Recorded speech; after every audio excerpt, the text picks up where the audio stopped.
Welcome back to my YouTube channel. ಇವತ್ತಿನ ಕ್ಲಾಸಲ್ಲಿ ನಾವು ಏನು ನೋಡೋಣ ಅಂದರೆ ಅಗ್ನಿವೀರ್ ಜಾಬ್ ಸೆಲೆಕ್ಷನ್ ಪ್ರೊಸೆಸ್ಸಲ್ಲಿ ನಮಗೆ ಎಕ್ಸಾಮು 50% ಇಂಪಾರ್ಟೆಂಟ್ ಆಗಿದ್ರೆ ಅದಾದಮೇಲೆ ಎಕ್ಸಾಮ್ ಪಾಸ್ ಮಾಡ್ಕೊಂಡು ಒಳ್ಳೆ ಸ್ಕೋರ್ ಮಾಡಾದಮೇಲೆ ನಿಮಗೆ ಫಿಸಿಕಲ್ಲು 100% ಇಂಪಾರ್ಟೆಂಟ್ ಆಗುತ್ತೆ. ಯಾಕಂದರೆ ಎಕ್ಸಾಮ್ನ ನೀವು 100ಗೆ 90 ಮಾಡಿನೂ ಕೂಡ ಫಿಸಿಕಲಲ್ಲಿ ಫೇಲ್ ಆದ್ರಿ ಅಂದರೆ ಅದಕ್ಕೆ ಏನು ವ್ಯಾಲ್ಯೂ ಇರೋಲ್ಲ. ಹಾಗಾಗಿ ನೀವು ಎಕ್ಸಾಮ್ನ ಚೆನ್ನಾಗಿ ಮಾಡ್ಕೊಂಡು ನೆಕ್ಸ್ಟ್ ನೀವು ಫಿಸಿಕಲಿಗೆ ಸೆಲೆಕ್ಟ್ ಆಗಿದ್ದೀರಾ ಅಂದರೆ ಫಿಸಿಕಲಿಗೆ ಯಾವ ಥರ ರೆಡಿ ಆಗಬೇಕು ಮತ್ತು ಏನೆಲ್ಲ ಮಾಡಬೇಕು, ಯಾವ ಥರ ಫುಡ್ ಏನು ತಿನ್ನಬೇಕು ಮತ್ತು ಯಾವುದು ಹೈ ಪ್ರೋಟೀನ್ ಇರೋದು ಫುಡ್ ಯಾವುದು, ನಾವು 1600 ಮೀಟ್ರನ್ನ ಹೇಗೆ ನಾವು ಆರಾಮಾಗಿ ಪಾಸ್ ಮಾಡ್ಕೋಬೋದು ಅನ್ನೋದನ್ನ ನಾವು ಈ ವಿಡಿಯೋದಲ್ಲಿ ನೋಡೋಣ. 1600 ಮೀಟ್ರ್ ರನ್ನಿಂಗ್ ಅಂದರೆ ಅದು ಅಷ್ಟು ಈಸಿ ಅಲ್ಲ. ಅದಕ್ಕೆ ನೀವು ಈಗ ಎಕ್ಸಾಮ್ ಜೊತೆಗೇ ಫಿಸಿಕಲ್ಗೂ ನೀವು ರೆಡಿ ಆಗಬೇಕಾಗುತ್ತೆ. ಡೈಲಿ ನೀವು ರನ್ನಿಂಗ್ ಮಾಡ್ತಾ ಇದ್ರಿ ಅಂದರೆ ನಿಮಗೆ ಫಿಸಿಕಲಲ್ಲಿ ಯಾವುದೇ ಕಷ್ಟ ಅನಿಸಲ್ಲ. ಇವತ್ತಿನ ಕ್ಲಾಸಲ್ಲಿ ನಾವು ಎಕ್ಸಾಮ್ಗೆ ಯಾವ ಥರ ಟೈಮ್ ಟೇಬಲ್ ಇರುತ್ತೋ ಹಾಗೆ ನಮಗೆ ಫಿಸಿಕಲ್ಗೂ ಕೂಡ ಟೈಮ್ ಟೇಬಲ್ ಹಾಕ್ಕೊಂಡು ಡೈಲಿ ನಾವು ಫಿಸಿಕಲ್ನ ಪ್ರಾಕ್ಟೀಸ್ ಮಾಡಬೇಕಾಗುತ್ತೆ. ಈ ಕ್ಲಾಸಲ್ಲಿ ನಾವು ಏನೆಲ್ಲ ನೋಡೋಣ ಅಂದರೆ ಫಿಸಿಕಲ್ ಟೈಮ್ ಟೇಬಲ್ ಮತ್ತು ಫುಡ್ ಯಾವ ಥರ ತಿನ್ನಬೇಕು ಮತ್ತು ಫುಡ್ ಯಾವುದು ಹೈ ಪ್ರೋಟೀನ್ ಇದೆ ಮತ್ತು ನಾವು ಡೈಲಿ ರನ್ನಿಂಗ್ಗಿಂತ ಮುಂಚೆ ಏನು ಮಾಡಬೇಕು, ರನ್ನಿಂಗ್ ಆದಮೇಲೆ ಏನು ಮಾಡಬೇಕು, ನಿಮಗೆ 1600 ಮೀಟ್ರ್ ರನ್ನಿಂಗ್ನ ಹೇಗೆ ಈಸಿಯಾಗಿ ಫಾಸ್ಟ್ ಮಾಡ್ಕೋಬೋದು ಅಂತ ನಾನು ಎಲ್ಲನೂ ಈ ವಿಡಿಯೋದಲ್ಲಿ ಎಕ್ಸ್ಪ್ಲೇನ್ ಮಾಡಿ ಹೇಳ್ತೀನಿ. ಈ ವಿಡಿಯೋನ ಸ್ಕಿಪ್ ಮಾಡಿ ನೋಡಬೇಡಿ, ಎಲ್ಲ ವಿಡಿಯೋನ ಕಂಪ್ಲೀಟಾಗಿ ನೋಡಿ. ಇನ್ನು ಯಾರೆಲ್ಲ ನಮ್ಮ ಚಾನಲ್ನ ಸಬ್ಸ್ಕ್ರೈಬ್ ಮಾಡಿಲ್ಲ ಬೇಗ ಸಬ್ಸ್ಕ್ರೈಬ್ ಮಾಡಿ. ಏನಿದೆ ಫಸ್ಟು ಟೈಮ್ ಟೇಬಲ್ ಅಂದರೆ ನಮಗೆ ಒಂದು ಸಕ್ಸಸ್ ಬೇಕು, ಒಂದು ಸಕ್ಸಸ್ ನಾವು ಕಾಣ್ತೀವಿ ಅಂದರೆ ಅದಕ್ಕೆ ಟೈಮ್ ಟೇಬಲ್ ವೆರಿ ಇಂಪಾರ್ಟೆಂಟ್ ಆಗಿರುತ್ತೆ. ನಾವು ಏನೇ ಒಂದು ಕೆಲಸ ಮಾಡಿದರೂ ಅದು ಟೈಮ್ ಟೇಬಲ್ ಪ್ರಕಾರ ಮತ್ತು ಟೈಮ್ ಟೇಬಲ್ ಮೇಲೆ ಕೆಲಸ ಮಾಡಬೇಕಾಗುತ್ತೆ. ಆವಾಗ ನಮಗೆ ಸಕ್ಸಸ್ ಬೇಗ ಸಿಗೋದು. Time table for 160 meter running total 2 hours daily ಅಂತ ಇದೆ. ಮಾಡಬೇಕು ನಾವು morning 5 AM to 7 AM running physical ಆ್ಯಕ್ಟಿವಿಟೀಸ್ಗೆ ಟೈಮ್ ಇರುತ್ತೆ 2 hours. ಫಸ್ಟು ನೀವು ರನ್ನಿಂಗ್ನ ಸ್ಟಾರ್ಟ್ ಮಾಡೋಕ್ಕಿಂತ ಮುಂಚೆ 30 ಮಿನಿಟ್ಸು ಬಿಫೋರ್ ರನ್ನಿಂಗಿಂತ ವಾರ್ಮಪ್ ಮಾಡಬೇಕಾಗುತ್ತೆ. ಯಾವ್ಯಾವ ವಾರ್ಮಪ್ ಮಾಡಬೇಕು ಅಂತ ಮುಂದೆ ಸ್ಲೈಡಲ್ಲಿದೆ, ನಾನು ತೋರಿಸ್ತೀನಿ. ಏನಿದೆ ನೆಕ್ಸ್ಟ್ 30 ಮಿನಿಟ್ಸ್ ಏನಿದೆ 200 to 500 ಮೀಟರ್ ಸ್ಲೋ ರನ್ನಿಂಗ್ ಮಾಡಬೇಕಾಗುತ್ತೆ. ಯಾಕಂದರೆ ನಮ್ಮ ಬಾಡಿ ಹೀಟ್ ಆಗಬೇಕು. ನಮ್ಮ ಬಾಡಿ ಹೀಟ್ ಆಗಿಲ್ಲ ಅಂದರೆ ನಮಗೆ ಬೇಗ ಸುಸ್ತಾಗುತ್ತೆ ಮತ್ತು ಲೆಗ್ಸ್ ಹೆವಿ ಪೇನ್ ಬರುತ್ತೆ. ಹಾಗಾಗಿ ನಾವು ಒಂದು 200 to 500 ಮೀಟರ್ ಸ್ವಲ್ಪ ಸ್ಟಾರ್ಟಿಂಗಲ್ಲಿ ಸ್ಲೋ ಆಗಿ ರನ್ನಿಂಗ್ ಮಾಡಿದರೆ ಆಮೇಲೆ ನಾವು ರನ್ನಿಂಗ್ನ ಸ್ಪೀಡ್ ಮಾಡ್ಕೋಬೋದು. ಇಲ್ಲಾಂದರೆ ನಮಗೆ ಸ್ಟಾರ್ಟಿಂಗಲ್ಲೇ ರನ್ನಿಂಗ್ ಸ್ಟ್ರಕ್ ಆಗಿಬಿಡುತ್ತೆ, ಏನಂದರೆ ರನ್ನಿಂಗ್ ನಮಗೆ ಮಾಡೋಕ್ಕೆ ಆಗಲ್ಲ. ನೆಕ್ಸ್ಟ್ ಏನಿದೆ ನೆಕ್ಸ್ಟ್ 45 ಮಿನಿಟ್ಸ್ ಏನಿದೆ long running and speed running ಮಾಡಬೇಕು. ಏನಿದೆ ಇದು 15 ಆಗಬೇಕು, ಟೈಪಿಂಗ್ ಮಿಸ್ಟೇಕ್ ಆಗಿದೆ. ನೆಕ್ಸ್ಟ್ 50 ಮಿನಿಟ್ಸ್ ಏನಿದೆ ಆಫ್ಟರ್ ರನ್ನಿಂಗ್ ಅಂದರೆ ನಿಮ್ಮದು ರನ್ನಿಂಗ್ ಕಂಪ್ಲೀಟ್ ಆದಮೇಲೆ ಏನು ಮಾಡಬೇಕಾಗುತ್ತೆ ನೀವು ಅಂದರೆ ಸ್ಟ್ರೆಚಿಂಗ್ಸ್ ಮಾಡ್ಕೋಬೇಕಾಗುತ್ತೆ. ಯಾವ ಥರ ಏನು ಅಂತ ಮುಂದೆ ಸ್ಲೈಡಲ್ಲಿದೆ ತೋರಿಸ್ತೀನಿ.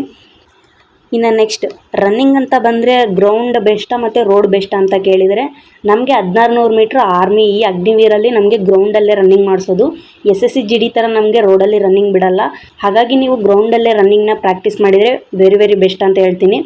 ಮತ್ತು ನೀವು ರೋಡಲ್ಲಿ ರನ್ನಿಂಗ್ ಮಾಡ್ತೀರಾ ಅಂದರೆ ನಿಮಗೆ ಲೆಗ್ ಹೆವಿ ಪೇನ್ ಬರುತ್ತೆ. ಹಾಗಾಗಿ ರೋಡ್ ಬೇಡ, ನಿಮ್ಮ ಹತ್ತಿರ ಇರುವ ಗ್ರೌಂಡ್ಗೆ ನೀವು ಹೋಗಿ ರನ್ನಿಂಗ್ ಪ್ರಾಕ್ಟೀಸ್ ಮಾಡಿ. ನಾನು ಫಸ್ಟಲ್ಲಿ ಹೇಳಿದೆ ನಿಮಗೆ ರನ್ನಿಂಗ್ ಮಾಡೋಕ್ಕಿಂತ ಮುಂಚೆ ನೀವು ವಾರ್ಮಪ್ ಮಾಡ್ಕೋಬೇಕು. ಈ ವಾರ್ಮಪ್ ಯಾಕೆ ಮಾಡಬೇಕು ಅಂದರೆ ನಿಮಗೆ ರನ್ನಿಂಗ್ ಮಾಡೋಕ್ಕೆ ಬಾಡಿ ನಿಮಗೆ ಫ್ರೀಯಾಗಿ ಸಿಗುತ್ತೆ. ನೀವೇನು ವಾರ್ಮಪ್ ಏನು ಸ್ವಲ್ಪ ಬಾಡಿನ ಫ್ರೀಯಾಗಿ ಮಾಡ್ಕೊಳ್ಳಿಲ್ಲಂಗೆ ರನ್ನಿಂಗ್ ಹೋದ್ರಿ ಅಂದರೆ ನಿಮಗೆ ರನ್ನಿಂಗ್ ಮಾಡೋಕ್ಕೆ ಆಗಲ್ಲ. ಹಾಗಾಗಿ ನೀವು ಇದೊಂದು 8 to 10 ವಾರ್ಮಪ್ಸ್ನ ನೀವು ಮಾಡ್ಕೊಂಡ್ರಿ ಅಂದರೆ ರನ್ನಿಂಗ್ನ ನೀವು ಆರಾಮಾಗಿ ಸ್ಟಾರ್ಟ್ ಮಾಡ್ಬೋದು ಮತ್ತು ಎಂಡಿಂಗು ಕೂಡ ಆರಾಮಾಗಿ ಮಾಡ್ಬೋದು. ಇಲ್ಲಾಂದರೆ ನಿಮಗೆ ರನ್ನಿಂಗು ಆಗಲ್ಲ.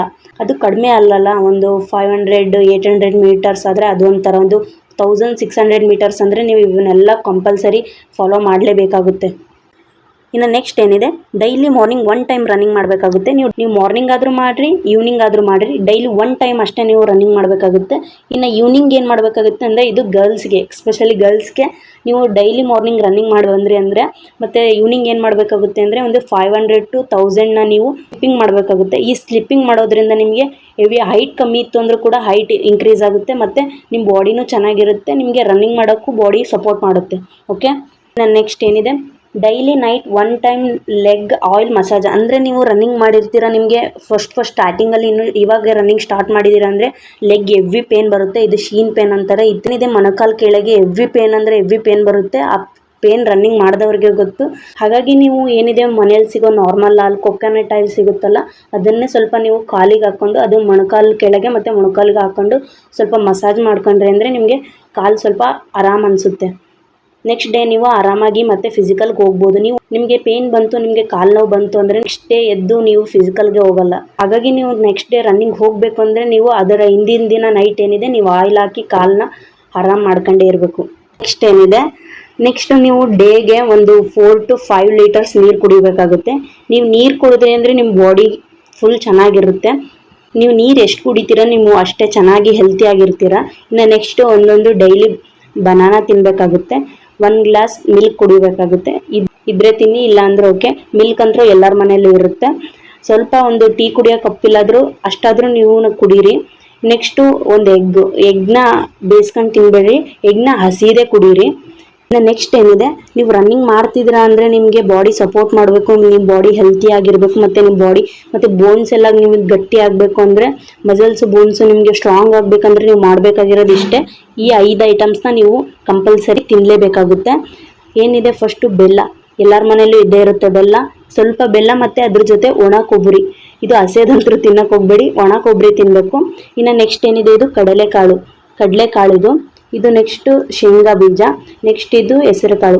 ಏನು ಮಾಡಬೇಕಂದ್ರೆ ಈ 3 ಕಾಳೇನಿದೆ, ಈ 3ನ ಕಾಳನ್ನ ನೀವು ನೆಕ್ಸ್ಟ್ ಡೇ ರನ್ನಿಂಗ್ ಹೋಗ್ತೀರಾ ಅಂದರೆ, ನೀವು ಹೇಳಿದ್ದೀನಲ್ಲ ನೈಟ್ ನೀವು ಕಾಲಿಗೆ ಸ್ವಲ್ಪ ಆಯಿಲ್ ಹಾಕ್ಕೊಂಡು ಮಸಾಜ್ ಮಾಡ್ಕೋಬೇಕಂತ, ಆ ಟೈಮಲ್ಲೇ ನೀವು ಅದನ್ನು ಮಾಡಿ ಮತ್ತು ಈ 3 ಕಾಳನ್ನ ಸ್ವಲ್ಪ ನೀರಲ್ಲಿ ನೆನೆಸಿಡಬೇಕಾಗುತ್ತೆ. ಅದನ್ನು ನೀವು ಮಾರ್ನಿಂಗ್ ಏನಿದೆ ರನ್ನಿಂಗ್ ಹೋಗಿ ಬಂದು ಮುಗಿಸ್ಕೊಂಡಾದ್ಮೇಲೆ ನೀವು ಬಂದಾದ್ಮೇಲೆ ಈ 3 ಕಾಳನ್ನ ನೆನೆಸಿಟ್ಟಿದ್ದ ಕಾಳನ್ನ ತಿನ್ನಬೇಕಾಗುತ್ತೆ. ಇದರಲ್ಲಿರೋ ಹೈ ಪ್ರೋಟೀನು ನಿಮ್ಗೆಲ್ಲೂ ಸಿಗಲ್ಲ. ಓಕೆ, ಏನಿದೆ ನಿಮ್ಮದು ಫಿಸಿಕಲ್ ಮುಗಿಯೋವರೆಗೂ, ನಿಮ್ಮ ಫಿಸಿಕಲ್ ಪಾಸ್ ಆಗೋವರೆಗೂ ಮತ್ತು ನಿಮ್ಮ ಫಿಸಿಕಲ್ ಕಂಪ್ಲೀಟ್ ಆಗೋವರೆಗೂ ಕೂಡ ನೀವು ಆರ್ಮಿ ಬ್ಯಾಡ್ಜ್ ಏನಿದೆ ಅದು ಕೈಯಲ್ಲಿ ಹಾಕೋವರೆಗೂ ಕೂಡ ನೀವು ಯಾವುದೇ ಜಂಕ್ ಫುಡ್ನ ಮುಟ್ಟೋ ಹಾಗಿಲ್ಲ.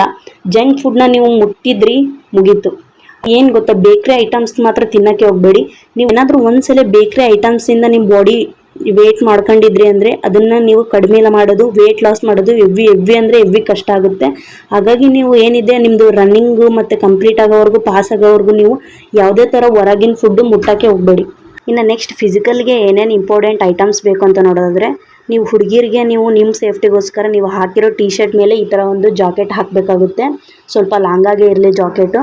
ಇನ್ನು ನೆಕ್ಸ್ಟ್ ಮೇಲಿದೆಲ್ಲ ಈ ಇಮೇಜ್ ಹಾಕಿದ್ದೀನಲ್ಲ ಗರ್ಲ್ದು, ಆ ಥರ ನಿಮ್ಮದು ಔಟ್ಫಿಟ್ ಇದ್ದರೆ ಸಾಕಾಗುತ್ತೆ, ಏನು ಬೇಡ.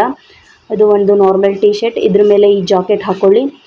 ಇನ್ನು ನೆಕ್ಸ್ಟ್ ಇನ್ನೊಂದು ಇಂಪಾರ್ಟೆಂಟ್ ಏನಂದರೆ, ನೀವು ಯಾವತ್ತೂ ಶೂಗೆ ಸಾಕ್ಸ್ ಹಾಕ್ಲಿಲ್ಲಂಗೆ ನೀವು ರನ್ನಿಂಗ್ ಮಾಡೋಕ್ಕೆ ಹೋಗಬೇಡ್ರಿ.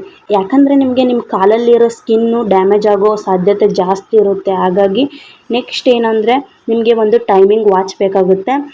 ಹೇಳಿದ್ದೀನಿ ನಿಮಗೆ ಟೈಮಿಂಗ್ ವಾಚ್ ವೆರಿ ಇಂಪಾರ್ಟೆಂಟು. ಯಾಕಂದರೆ ನಿಮಗೆ ನಿಮ್ಮ ರನ್ನಿಂಗ್ ಟೈಮಿಂಗು ಎಷ್ಟರಿಂದ ಎಷ್ಟಕ್ಕೆ ಕಡಿಮೆ ಆಗ್ತಾ ಇದೆ ಅಂತ ನೋಡ್ಕೊಳ್ಳೋಕ್ಕೆ ನಿಮಗೆ ಹೆಲ್ಪ್ ಆಗುತ್ತೆ. ಮತ್ತು ಒಂದೊಂದು ವಾಚಲ್ಲಿ ಟೈಮ್ ಸೆಟ್ಟಿಂಗ್ ವಾಚ್ ಇರುತ್ತೆ, ಆ ಥರ ವಾಚ್ನ ನೀವು ಪರ್ಚೇಸ್ ಮಾಡಬೇಕಾಗುತ್ತೆ.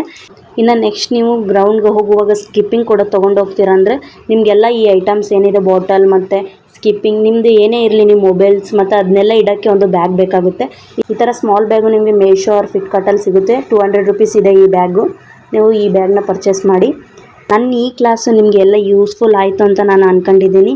ಹೀಗೆ ಈ ಕ್ಲಾಸ್ ಎಂಡ್ ಆಯಿತು. ಯಾರೆಲ್ಲ ಕೊನೆವರೆಗೂ ಕ್ಲಾಸ್ ಕೇಳಿದ್ರೆ ಥ್ಯಾಂಕ್ಸ್ ಫಾರ್ ವಾಚಿಂಗ್. ಇನ್ನು ಯಾರೆಲ್ಲ ನಮ್ಮ ಚಾನಲ್ನ ಸಬ್ಸ್ಕ್ರೈಬ್ ಮಾಡಿಲ್ಲ, ಬೇಗ ಸಬ್ಸ್ಕ್ರೈಬ್ ಮಾಡಿ. ಮತ್ತೆ ಸಿಗೋಣ ನೆಕ್ಸ್ಟ್ ವಿಡಿಯೋದಲ್ಲಿ.